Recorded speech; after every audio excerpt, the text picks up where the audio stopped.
শ্রুতি নাটক ভালো আছেন।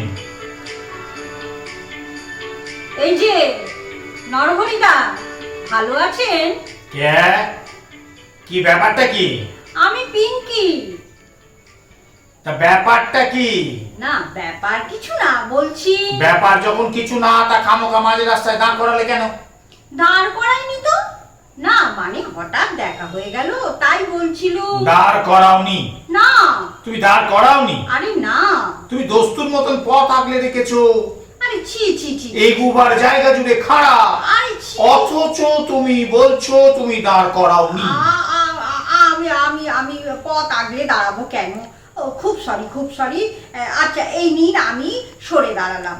না না না না না না, যখন ইচ্ছা পথ আগলাবে, যখন ইচ্ছা সরে দাঁড়াবে, সেটি হচ্ছে না। কেন দাঁড় করিয়েছো তার একটা উত্তর দাও। আপনাকে বললুম তো, ব্যাপারটা কিছুই না, মানে কিছুই নয়, জাস্ট একটা ছোট্ট প্রশ্ন। প্রশ্ন? হ্যাঁ প্রশ্ন। প্রশ্ন? আরে হ্যাঁ। তা কি প্রশ্ন শুনি? মানে ভালো আছেন দাদা? এটা প্রশ্ন? এটা প্রশ্ন না অপমান? আরে অপমান কেন হতে যাবে, সামান্য কুশল সংবাদ। আলবাত অপমান। হ্যাঁ আলবাত অপমান।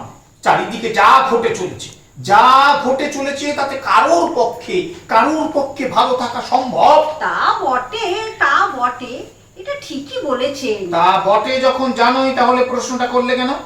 ও ও আমার ভুল হয়ে গেছে দাদা। না না না না না, ভুললে তো এমনি হলো না।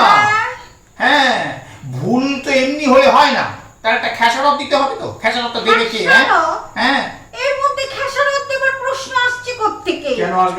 কেন আসবে না শুনি। ওরে বাবা, একজন কনস্টিপেশনের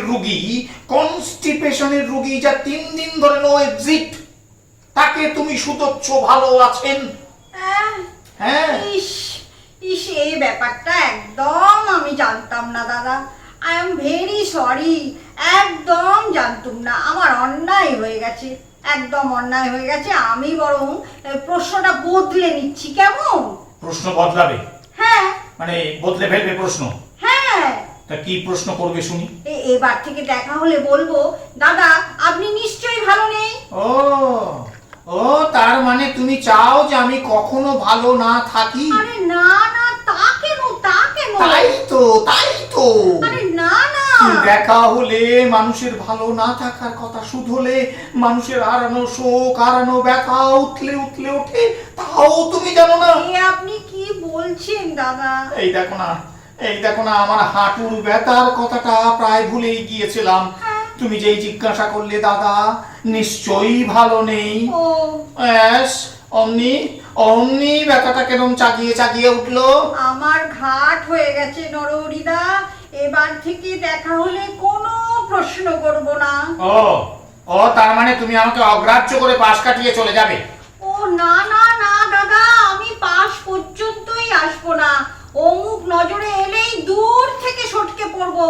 নমস্কার দাদা, নমস্কার। এই পিঙ্কি শোনো, যদিও এটা নিছক একটি হাসির নাটক, তথাপি এই প্রীতি সম্ভাষণ, এই লোকের সঙ্গে কথা বলা, খোলামেলা আলোচনা, মনোর সমাজকর্মী হিসাবে এটা আমার পক্ষ থেকে প্রত্যেকের নিবেদন।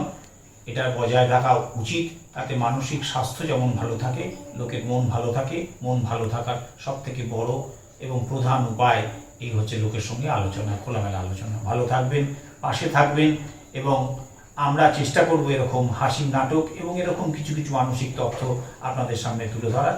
ধন্যবাদ, নমস্কার।